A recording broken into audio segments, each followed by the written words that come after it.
bienvenue. Vous voyez, on voit rien.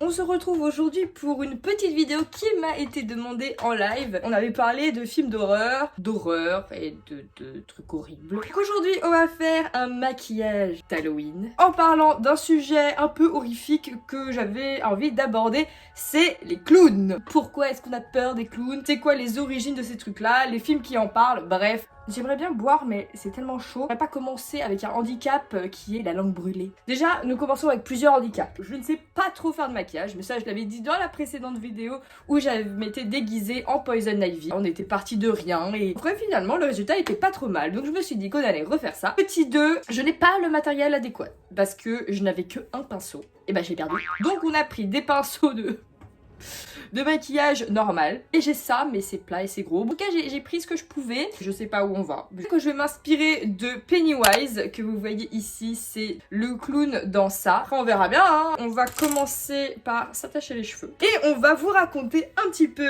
l'histoire des clowns. C'est parti. Alors pourquoi j'ai choisi le thème des clowns? Déjà parce que je suis le plus gros clown de France. Je trouve que c'est un personnage assez complexe, assez intéressant à voir. Par rapport à tout ce qui est horreur et tout, finalement, on retrouve beaucoup de clowns. Le film Ça, Freak Show dans American Horror Story, le Joker, voilà, il y a toujours des figures un petit peu clownesques. Je vais pas tenter. Le but c'est de pouvoir réussir à boire les tasses de thé, de pas boire les tasses d'eau à maquillage, de mettre la tête toute blanche. Oui, D'où vient la peur des clowns? J'ai fait mes petites recherches, voilà, je fais les choses bien. C'est rose! Putain, j'ai pas bien nettoyé. Ça vient d'un acteur qui a dit que les clowns faisaient peur dans un autre contexte. There is nothing funny about a clown in the moonlight. C'est beau quand je parle anglais, hein. Un clown, dans tous les cas, ça fait peur quand c'est pas dans le contexte. Genre quand il est pas dans un cirque. Par exemple si vous croisez un clown au supermarché ou dans un endroit bien glauque qu'on connaît, genre je sais pas un cimetière, un truc du genre, et bah forcément le clown ça fera peur parce que hors de son contexte c'est bizarre en fait. Ce qui fait qu'un clown peut faire peur c'est tout ce qu'il y a autour. C'est quand même assez spécifique avec tout le maquillage et tout ça, tout ce truc un peu grotesque finalement. Si vous le mettez dans votre jardin tout seul en train de vous regarder comme ça, bon, c'est pas rassurant. Ce qui est pas rassurant, c'est qu'en fait, il y a rien à faire là. T'as rien à faire là, clown, dans mon jardin. Et c'est pour ça que dans les films d'horreur, finalement, les clowns, la plupart du temps, ils sont pas dans leur habitat naturel. Ce qui fait peur, c'est qu'il y a des trucs dans votre maison qui sont pas censés être là. Il faut savoir que le film Ça a été vraiment, genre, le film sur les clowns qui a rendu beaucoup de personnes coulrophobes. Coulrophobie. Ah oui, ça vient du grec. Ah oui, parce que il faut savoir que moi j'ai fait grec. Hein. Au collège, je n'avais que ça à foutre de faire latin et grec. Les langues mortes, c'est super. Ça vient de coulro, qui veut dire acrobate. Et phobia, bon, on connaît, hein, phobia c'est la phobie, c'est la peur. Donc c'est la peur des clowns. C'est la culture populaire qui a fait que ce personnage qui à l'origine est censé être drôle s'est retrouvé à être effrayant. Il suffit parfois juste d'avoir vu une œuvre cinématographique, un livre, quelque chose de visuel avec des clowns terrifiants qui peut déclencher une phobie. Ce fameux film Ça qui est sorti, alors là c'est ce que vous avez vu c'est le remix hein, mais il y en avait un vieux à l'époque qui est sorti il y a assez longtemps et qui est n'empêche assez fidèle à l'œuvre que j'ai lue. La grande fanat de l'horreur, j'ai lu le livre de Stephen King, rendu pas mal de gens coulrophobes, tranquillement. Réfléchissez bien avant de regarder un film, hein. On sait jamais. Ce film, Ça, qu'on en parle un petit peu de ce film qui a causé tant de soucis. Un film qui est inspiré de faits réels. Ici, on voit une progression lente mais sûrement. Et aux États-Unis, la figure du clown qui a pris un peu un côté horrifique à cause d'un tueur en série en fait, qui s'appelle, alors attendez, je vais vous le lire bien, John Wayne Gacy.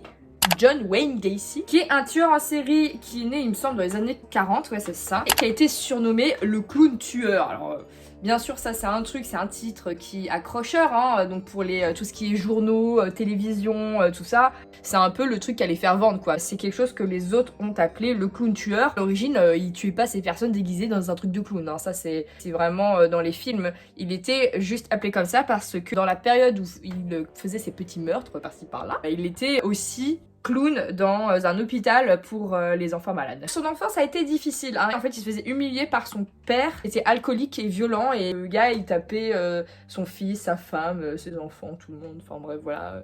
L'horreur, donc on l'a accueilli dans ce monde d'un peu avec des exemples pas clairs. C'est pas fini, à l'âge de 9 ans il se fait violer par son voisin. Voilà. À 17 ans, il se casse et là il commence à avoir des goûts chelous. Il travaille dans un service funéraire et il a été viré pour avoir violé des cadavres.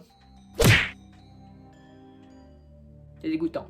Je vous avais prévenu que cette vidéo allait être assez trash. On dirait un petit peu les gens qui miment là dans la rue. Il est congédié pour nécrophilie, nickel. Pensez à développer une passion pour les cadavres. Voilà. Je pense que c'est bon là. Non, on va continuer un peu. En plus, c'est satisfaisant, j'aime bien. Il se refait arrêter pour viol sur ses employés. Et finalement, en fait, on se rendra compte que la plupart des gens qu'il a tués, violés, tout ça, c'était ses employés. Ensuite, après toute cette histoire de viol, glauque, tout ça, il s'est dit, bah tiens, je vais aller me déguiser en clown et je vais être clown dans les hôpitaux pour les enfants malades. En fait, je comprends même pas comment quelqu'un quasi judiciaire aussi lourd puisse rentrer tranquillement dans un hôpital déguisé en clown pour aller voir les enfants. Mais bon, bref. En fait, 80% de la vidéo, ça va être moi qui fais ça. C'est intéressant, non? Un petit slurp avant de reprendre... Là, je vais parler plus en détail de ces meurtres. Dans les années 1970, donc en 1972, il a commencé à recruter ses principales victimes sur son lieu de travail, donc ses employés. Il les torturait. Il avait comme coutume de les menotter. Décrivent un peu comment il les a torturés de plusieurs façons. Il utilise des cartes de poker enflammées, très symbolique du clown. Pas du clown, mais vous voyez les cartes, le joker, le clown, bref. C'est subtil. Faisait couler de la cire brûlante sur leur corps. Les noyait à plusieurs reprises dans les baignoires. Truc classique de la torture, là.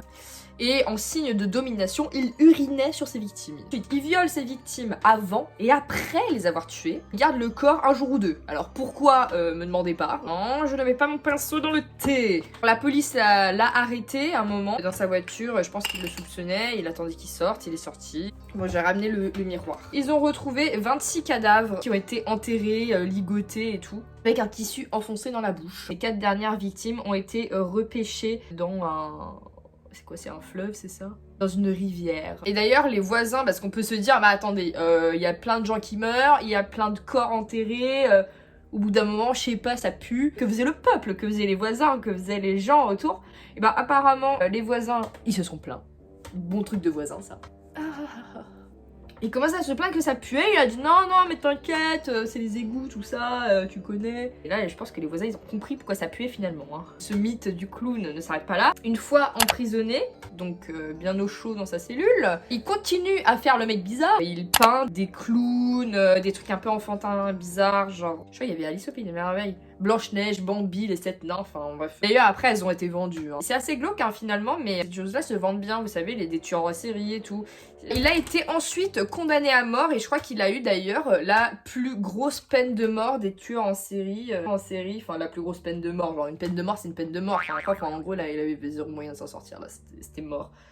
Je sens que ça va être une galère. Autant le Poison Ivy là que j'avais fait la dernière fois à Halloween, qui était complètement pas prévu et tout, franchement, il était pas mal. Hein. On peut se le jeter des fleurs, des fois on a le droit. Mais là, je sens que ça va être la merde. Regardez, on dirait que je fais un petit diable, un petit lutin. Merde. Cette histoire du clown tueur, c'est ça qui a inspiré la plupart des œuvres très clownesques. Le clown dans ça de Stephen King, il a le même maquillage que ce fameux Gacy là en prison. Donc ils se sont inspirés de faits réels et de dessins réels pour en faire un truc qui fait peur quoi. Inspiré fortement donc de Pogo le clown. Oui, parce qu'il a un petit nom. Hein. C'est ça que j'aime bien avec les films d'horreur, c'est que finalement souvent inspiré de faits réels. Enfin de faits réels. Vous voyez ce que je veux dire? Je sens que je fais n'importe quoi. Oh non mais là c'est moche. On va parler des clowns ailleurs. Coulrophobie s'est développée petit à petit. C'est pas forcément suite à cette histoire, hein, comme je vous l'ai dit. Ils tuaient pas en tenue de clown. Ça, c'est dans les films, ça. Pourquoi c'est gris? C'est censé être noir. Que je magouille encore. Les gens ont eu peur à cause de ce qu'on a fait, la presse. Après, par la suite, avec les réseaux sociaux et tout ça, c'était vendeur. D'avoir une accroche comme ça, c'est plus alarmant, ça donne plus envie de regarder ce que c'est et tout, de voir, oh, un clown tueur. Puis, enfin, vous vous demandez, vous dites qu'est-ce que c'est, et vous achetez. C'est la culture populaire qui a fait ça. C'est moche. C'est moche. En 2014, il y a eu ce phénomène, je sais pas si vous vous souvenez, de personnes en France qui ont trouvé ça drôle de se déguiser en clown maléfique et qui se baladaient dans la France avec des armes. J'essaie de rectifier mes conneries comme je peux. C'était Halloween.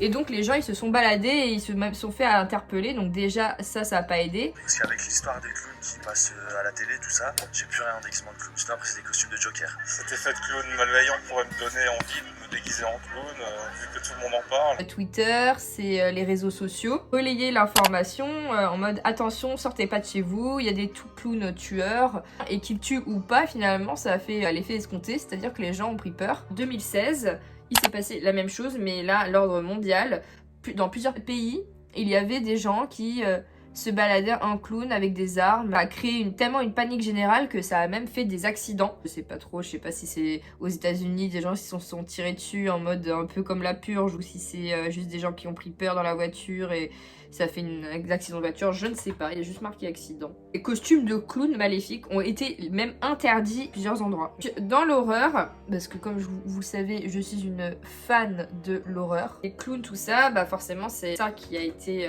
vraiment le livre qui a rendu finalement le truc un peu effrayant. Ou je sais pas ce que je fais, mais en tout cas je le fais quoi. Oh, non mais là on dirait un dalmatien. Je n'ai plus d'espoir en ce maquillage. Pour avoir lu le livre de Stephen King. Après, moi, j'ai jamais eu vraiment très peur des clowns. Vous savez, c'est une histoire d'un clown qui terrifie les enfants. Enfin, c'est pas qu'un clown, en fait. Il prend la forme des pires peurs, des pires craintes des gosses. Et c'est pour ça que dans le film, en fait, et dans le livre, les enfants peuvent voir, mais les adultes, non.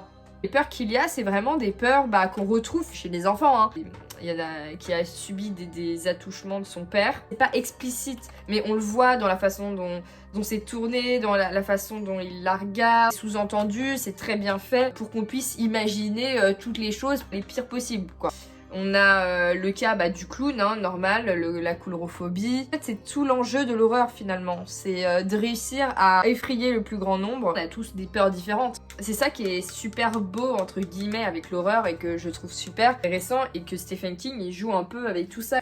Avec tous les rapports à l'enfance, différentes peurs que les gosses peuvent avoir. Après, il fait le parallèle avec la vie adulte. Le plus drôle, c'est que ce soir, je suis censée prendre un verre avec des copines. Je vous cache pas que je suis pas très fière du résultat. Ah mais j'ai oublié de mettre le nez, tiens. American Horror Story, il reprenait plusieurs fois l'histoire du clown et que c'était assez... c'était pas mal quoi, moi j'aimais bien. Alors j'ai vu une brosse à dents et je me suis dit, à tout moment, on peut faire un truc sympa. Je la trempe dans un truc dégueu.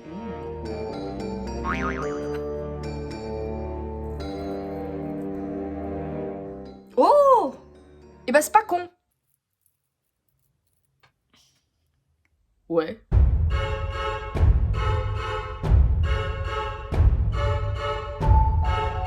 Est-ce qu'on se ferait pas un petit truc ici? Allez, on se fait la gorge tranchée. On se le cache pas, c'est pas très original. Quand même un petit classique hein, d'avoir la gorge tranchée dans un film d'horreur. Hein. Souvent c'est, vous savez, ceux qui meurent facilement et rapidement. On passe l'étape compliquée, c'est-à-dire les yeux. Je vais mettre des lentilles et des fossiles. Je vous épargne la douleur de regarder ça. Hein. On passe directement à la suite. Et voilà. Le résultat. On s'est pas trop mal débrouillé. On se revoit là. Non, je vais pas donner de date comme ça je suis libre. Je vous fais des gros bisous et n'hésitez pas à reproduire ce truc. Si moi j'arrive à le faire, vous y arrivez aussi. Hein. J'adore cette période d'Halloween. On se dit à très bientôt pour une prochaine vidéo. PS, abonne-toi ou je te bouffe. Un like aussi. Hein. Allez, à plus dans le bus ou chez toi.